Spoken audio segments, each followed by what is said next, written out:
When the gates of America's POW camps closed behind captured German soldiers, shock turned quickly into confusion. For the prisoners, the rules of captivity were not what they expected. Instead of cruelty or endless idleness, they frequently found themselves being guided toward daily routines that included, to their disbelief, organized work. The foundation of this system lay in international law. In 1929, nations including the United States and Germany had signed the Geneva Convention, a set of agreements designed to govern the treatment of prisoners of war. Unlike the chaos of the First World War, this framework attempted to create order, outlining what could and what could not be done with enemy captives. The United States took these obligations seriously.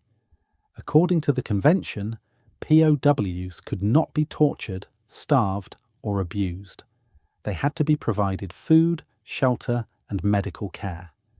And importantly, they could be assigned work, provided it wasn't dangerous, humiliating, or directly connected to the enemy's war machine.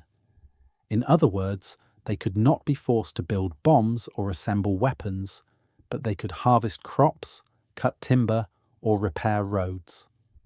For America in the 1940s, this was not an inconvenience, but an opportunity. The war had drained the nation of labor. Millions of young American men were fighting overseas, while at home, factories, farms, and essential industries faced worker shortages. There were fields without farmers, lumber without loggers, and public works projects without hands to complete them. Into this gap stepped the prisoners. From Texas to Iowa, from Michigan to the Deep South, camps of German POWs provided manpower the country desperately needed. Rather than locking men away to wither, prison administrators realized they could be kept busy, controlled, and even productive by guiding them into civilian labor. It was legal, it was efficient, and to many Americans struggling on the home front, it was a welcome relief. The prisoners themselves were startled. German military culture had prepared them for the worst slave labor, cruel punishment, and harsh treatment. Instead, American officers explained their rights under the Geneva Convention and then explained their duty. They were expected to contribute to camp upkeep and could choose to work on assigned details off camp grounds. Still, not all POWs embraced the idea willingly. Some considered the work degrading. Others saw it as collaboration with the enemy. Among the most fanatical Nazis, there was resistance attempts to discourage fellow prisoners from cooperating. Yet for many others, the offer of labor brought dignity and routine back into their daily lives. The jobs varied, but the principle was the same. Men worked, and in return they earned small wages. Payment was not in US dollars, but in canteen coupons or tokens, usable inside the camp economy. With this script, POWs could visit a canteen to buy cigarettes, sweets, magazines, or stationery. They could purchase soap, shaving cream, or even musical instruments. Some used their earnings to buy books, using camp libraries as places of refuge. Others spent on small comforts that reminded them of home. For the Americans, this system solved multiple problems at once. It kept prisoners occupied, preventing boredom and restlessness from turning into discipline problems. It provided a boost to the local economy, especially farms short of workers during crucial harvest seasons. And perhaps most importantly, it helped present the United States as a nation that upheld its values, even toward its enemies. For the Germans sitting behind barbed wire, though, the effect was much more personal and immediate. To go from being a soldier on the front lines one month to being a farmhand in Iowa the next, and to be paid for it, was an astonishing reversal of expectation. Prisoners consistently wrote in diaries about this experience. One noted, "We pick apples by day and we are given coupons to spend at night. This is not punishment, it is surreal." Another wrote incredulously, "I earn more as a prisoner in America than my family has at home in Germany." Such entries reveal the psychological impact. Not only were these men safe from bombing and hunger, but they were also being entrusted with responsibility and reward. The irony quickly became apparent. While German civilians back home survived on rations, queuing for scraps of bread and enduring nightly air raids, their captured sons and brothers were working under guard in America and eating, earning, and sometimes even enjoying life more comfortably. Of course, captivity still meant hardship. Freedom was gone, families were distant, and the humiliation of defeat weighed heavily.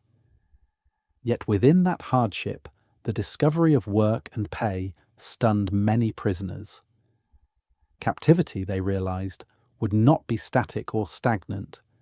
It would become a chapter full of strange routines, startling liberties, and occasional reminders of their humanity. For America, the decision to let prisoners work was pragmatic. For the prisoners themselves, it was shocking proof that their captivity was not what they had been warned about. Instead of chains, there were fields. Instead of lashes, there were wages. This contradiction, this clash between expectation and reality, became one of the defining experiences of German prisoners in America. And before long, farmhands, loggers, and road crews across the country would be joined by unexpected workers. Men who had once marched under the banner of Germany, now earning pocket money in the land of their enemies. Picture the American home front in the mid-1940s. Across the nation, civilian life pressed on under the weight of rationing, shortages, and sacrifice. Millions of young American men were away at war. Farms struggled to harvest crops, factories lacked hands to turn machinery, and even basic labor, like cutting timber or repairing roads, was suddenly in short supply. Into this gap stepped an unlikely workforce: German prisoners of war. At first, many Americans were skeptical. These men were enemies, captured in battles across North Africa and Europe. Could they really be trusted to work outside the wire? Yet the US Army and camp administrators saw an opportunity. With careful oversight, thousands of POWs began to fill the very jobs left vacant by absent American workers. One of the most common assignments was agricultural labor. In states like Texas, Nebraska, and Iowa, German POWs were transported under guard to fields where wheat and corn stretched endlessly. Farmers who had nearly lost their harvest to labor shortages were stunned by the efficiency of their new, reluctant workers. Diaries recall POWs planting rows, picking fruit, and threshing grain. For many prisoners, these were shocking experiences, not because the work was unfamiliar, but because they were being paid for it, and because the treatment was far better than they expected. Apple harvests became the stuff of legend. Whole battalions of POWs were set to work in orchards, baskets in hand, climbing ladders under the watchful eyes of guards. More than one farmer admitted that the German workers often treated the fruit as carefully as if it were their own. Some even slipped an apple into their pocket, amazed at the abundance compared to scarcity back home. Outside of the fields, forestry became another major task. In the pine forests of Arkansas and the lumber yards of Wisconsin, groups of German captives cut trees, dragged logs, and loaded stacks of timber. American sawmills welcomed the help, and the sight of German men laboring with axes and saws became common. Prisoners often joked, half bitterly and half amazed, that they were carving a new America, even as their homeland burned in Europe. Construction projects offered yet another stage for POW labor. Within the camps themselves, prisoners repaired barracks, built fences, and maintained roads. Outside, they were used in controlled public works projects, fixing roads, digging ditches, or maintaining infrastructure. In some cases, American towns quietly relied on teams of POWs to perform unglamorous but essential labor. A few prisoners recorded with wonder that they were helping to build bridges and repair schools in the very country fighting against them. Not every assignment was outdoors. Some prisoners of war, especially those with mechanical skills, were placed in workshops or factories, though strict rules applied. They could not work directly on war materials. Still, they found themselves repairing farm equipment, sewing uniforms, or doing light industrial tasks. These jobs not only provided work, but also, in some cases, a sense of pride. Skilled prisoners became highly valued labourers, even as they remained captives. When the war finally drew to a close, many German prisoners in America faced the long journey home. They had spent months, even years, behind barbed wire, working in fields and towns far from everything they knew. They marched back onto ships with small bags of belongings, some carrying gifts they had purchased in canteens with their wages, others clutching letters written in careful English they had learned in captivity. The irony of it all was unforgettable. They had come to America expecting chains and punishment, yet what they received beyond confinement was food, wages, and in many cases, glimpses of civility that shocked them. Captured men who had once raised weapons against the United States were cutting American timber, harvesting American crops, and even sending small sums of money through the Red Cross to support starving families in bombed-out Germany. For many, this experience left a lifetime impression. Diaries and memoirs spoke of the astonishment of standing in line at a camp canteen, coupons in hand, choosing between chocolate, cigarettes, or the stationery to write a letter home. They reflected on the strangeness of seeing local civilians treat them with decency, on learning new words of English, and on realizing that work in America came with a sense of dignity they had not expected as prisoners. Some POWs left with gratitude, others with confusion, and still others with resentment at being put to labor during their captivity. But none could deny the truth. America had not treated them as expendable enemies to crush. It had treated them as men, capable of work, deserving of wages, and to an extent that stunned them, allowed them small pieces of normal life even in defeat. The contrast with their homeland could not have been sharper. Letters from Germany told of hunger, bomb shelters, and cities in flames. Many prisoners privately admitted that they were fed better in America, lived more safely in captivity, and even enjoyed more luxuries than their families endured back home. This truth was both comforting and painful, a memory they carried long after fences came down, and the impact went beyond personal reflection. Historians would later suggest that POW life in America planted seeds that shaped post-war Germany. Men who had once seen only propaganda glimpsed another world, ordinary Americans laughing, farming, working, and living by rules of law. Years later, when some of those former prisoners returned as immigrants, they did so with memories of fields in Iowa, farms in Texas, or canteens in Arkansas, where they had once lived as both captives and workers. The story of German POWs being paid to work in America is not only about irony, it is also about the unexpected power of humanity in wartime. Payment, choice, and routine gave prisoners a sense of order. Wages brought comfort and dignity. Small gestures of kindness from guards and civilians alike revealed decency where hostility had been expected. For the United States, it was a matter of policy, practicality, and law. For the prisoners, it was something they couldn't believe. In a world torn apart by cruelty, starvation, and destruction, they found that captivity in America offered something almost unimaginable, a life where even an enemy soldier could labor, laugh, and earn. As one former prisoner later wrote, "We arrived as defeated men. We left still defeated, but also surprised. The America we had seen was not only our captor, it was our teacher." That is the legacy of this shock, that sometimes the most powerful victories in war are not won by force, but by the simple act of showing humanity, even to one's enemies. And for the German POWs who returned home with memories of wages, work, and an unexpected glimpse of dignity, the lesson of America's camps was one they would carry for the rest of their lives. One of the most astonishing outcomes was the development of genuine friendships.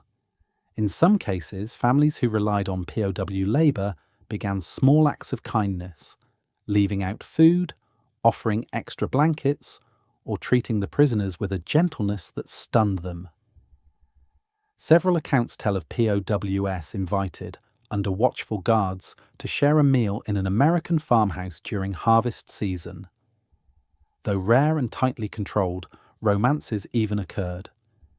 There are scattered stories of young American women developing affection for POWs, despite prohibitions. These cases were scandalous for the time, but also revealed how thin the line could become between enemy and human being once daily life played out face to face. For the prisoners, these encounters were unforgettable.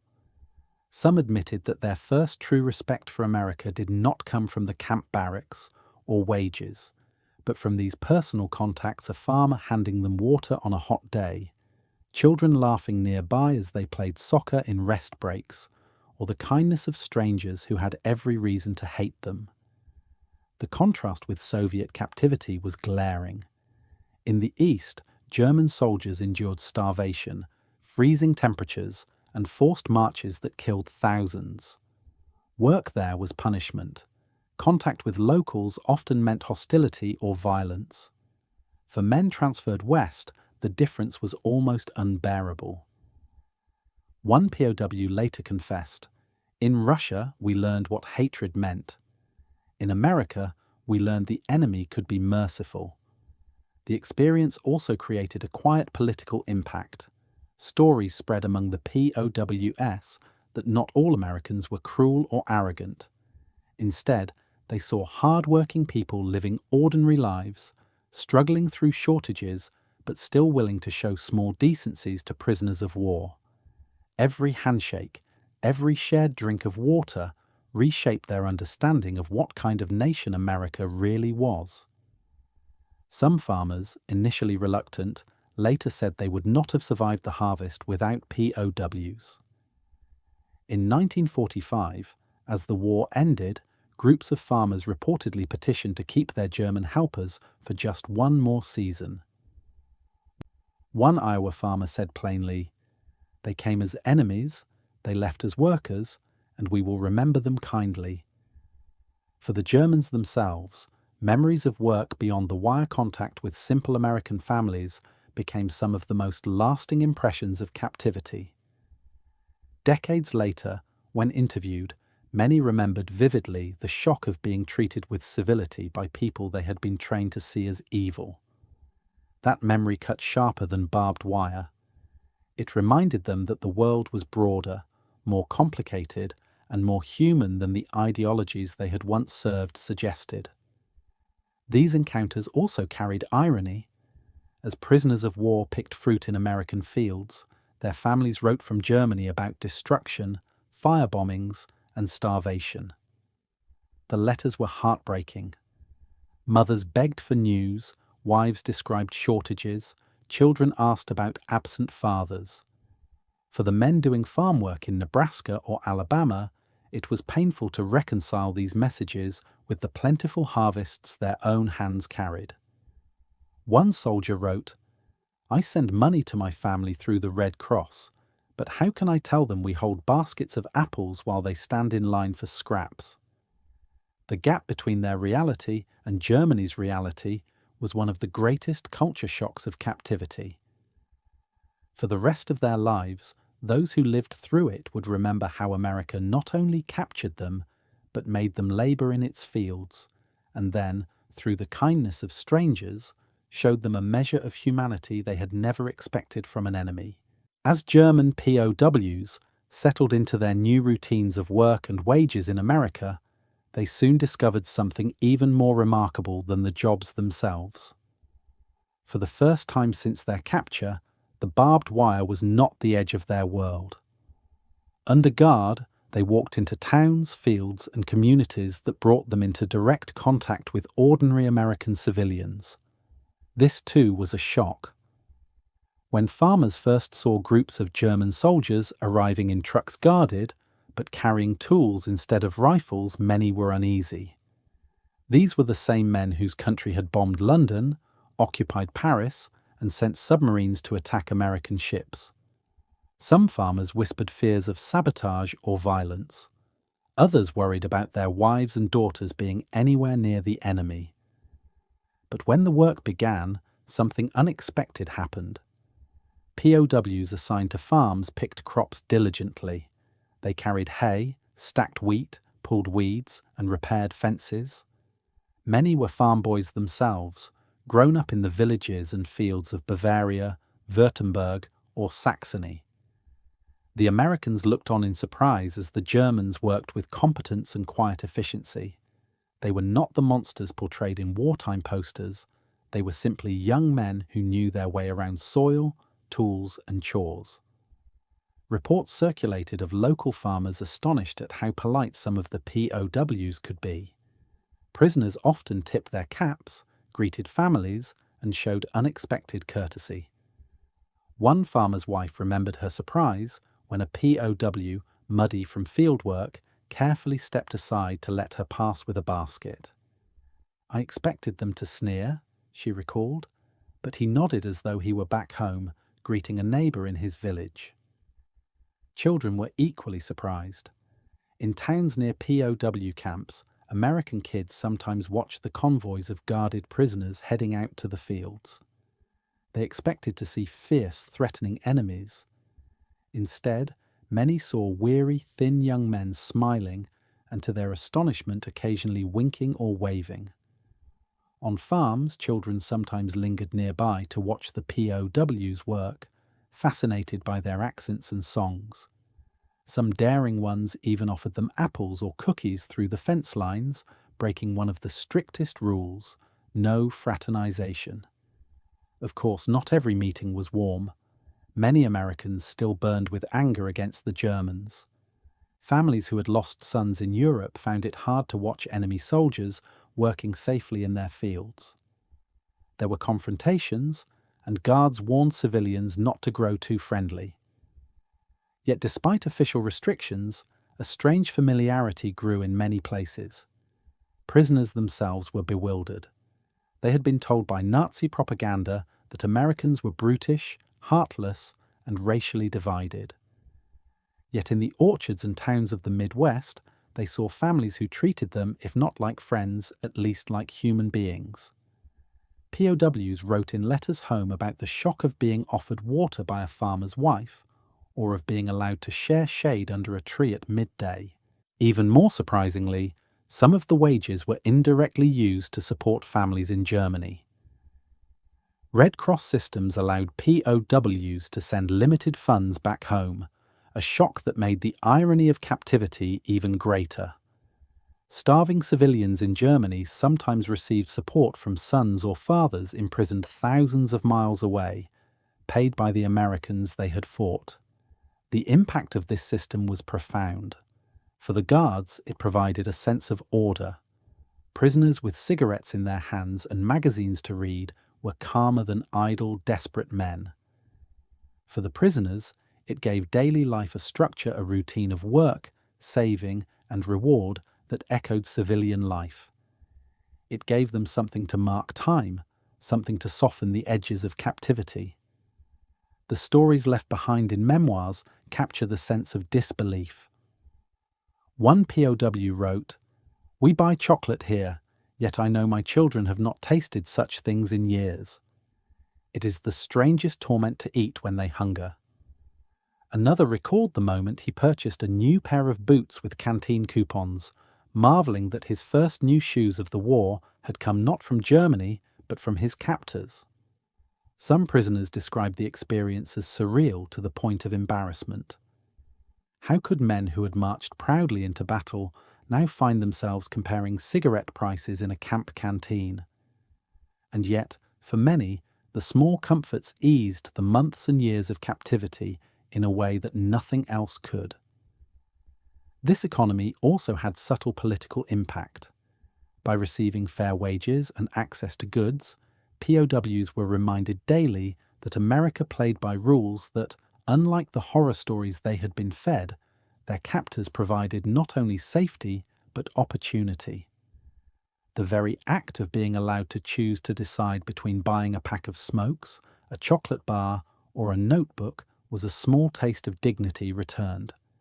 It also reinforced the surreal contrast with wartime Germany. In the ruined cities of Hamburg, Dresden, or Berlin, civilians bartered scraps, queued for hours only to find shortages, and endured bombings that shook their homes. Inside America's barbed wire camps, young German soldiers debated whether to spend coupons on candy or soap. The contradiction was staggering. Prisoners remembered this all their lives. For many, the moment they first stood in line at a camp canteen, clutching enemy-issued money, was one they never forgot. It represented the collapsing of worlds, a collision between defeat and dignity, between captivity and autonomy. In the United States, paying prisoners for their work was seen as pragmatic. It kept them busy and under control. But for the German soldiers themselves, it was a shock unlike any other. They could not believe that in the middle of a brutal war, behind prison fences, they would experience something so unexpected. The feeling of being rewarded, the illusion of autonomy, and the staggering irony of earning a wage from the very nation they had tried to defeat. Work alone was surprising to the prisoners, but what truly left them stunned, what they spoke of in diaries, letters, and even decades later, was payment. In captivity, German POWs did not work for nothing. They were, astonishingly, paid wages. It wasn't US dollars stuffed into their hands, but rather canteen coupons or special camp money, controlled by the military but designed to mimic a small economy inside the wire. The idea itself was almost unthinkable. Men who had fought against America, now pocketing daily allowances from their captors to spend as they wished. And yet, this was exactly what happened. According to the Geneva Convention, prisoners of war who performed regular work were entitled to payment. The rate varied depending on task, but it generally aligned with what a US private might earn. The logic was simple. Labor deserved compensation, even in captivity. America not only followed this principle, but sometimes went further, ensuring that POWs had the means to purchase small comforts of life. Inside the camps, the coupons became a form of currency. On designated evenings, prisoners lined up outside simple wooden structures, the camp canteens. There, under the gaze of both guards and curious fellow prisoners, they exchanged their hard-earned work tokens for cigarettes, candy, fruit, ice cream, or stationery supplies. Imagine the astonishment of a prisoner recently captured in the deserts of North Africa or fields of France, now buying American chocolate bars behind barbed wire with money he had earned in captivity. For many, this was nothing short of surreal. Their families back home waited in endless bread lines. Their children went without sugar, and their wives stretched rations to the limit. Meanwhile, inside American camps, imprisoned soldiers smoked, wrote letters in clean notebooks, and enjoyed the rare luxury of candy. The reality became an endless source of reflection and guilt. For some men, the comforts they bought in camp were reminders of the deprivation their own people suffered. Letters home often carried veiled admissions. We have food, we have work, and at times we even smoke American cigarettes here. I cannot say more, but you should know I am healthy. To civilians shivering in bombed-out ruins, these lines read like messages from another planet. The camp economy evolved into more than indulgence. Prisoners used wages to buy not only food, but tools of self-improvement. Libraries within camps carried English textbooks, novels, and newspapers. Men purchased them to learn and practice. Some used their coupons to acquire musical instruments and formed orchestras, big bands, or choruses.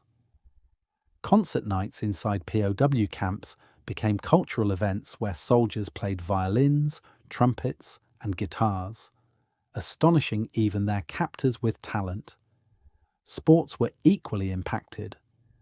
With their earnings, prisoners sometimes bought balls or gear for soccer matches, and even, curiously, for baseball, the quintessential American pastime they quickly grew fascinated with. The economy also encouraged industry among the prisoners themselves. Skilled carpenters built furniture that sold within the camp for canteen coupons. Artists painted portraits or decorated barracks in exchange for payments.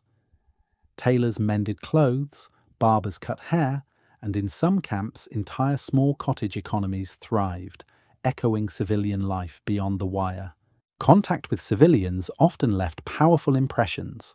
Farmers, initially frightened or suspicious, soon realized that many of the Germans were young, polite, and eager to work. Some relationships grew into quiet friendships.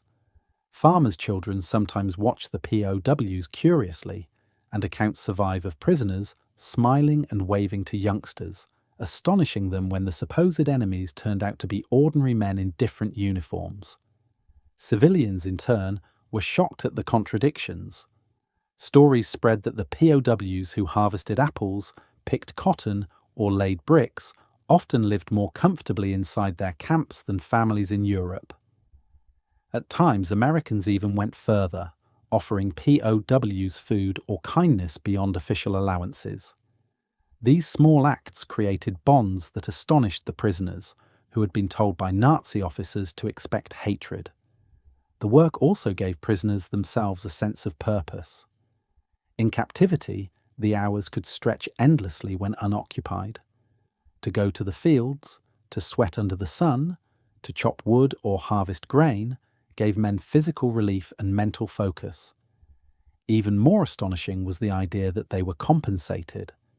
Each hour translated into coupons, each coupon into chocolate, cigarettes, or letters home. One diary from a German soldier described the feeling: "We work in chains of duty, yet we are rewarded in comforts." It is captivity, but civilized captivity. The irony of it was not lost on anyone. German POWs performed the very labor that American men might have done, helping to hold up the home front of the country, fighting their army overseas.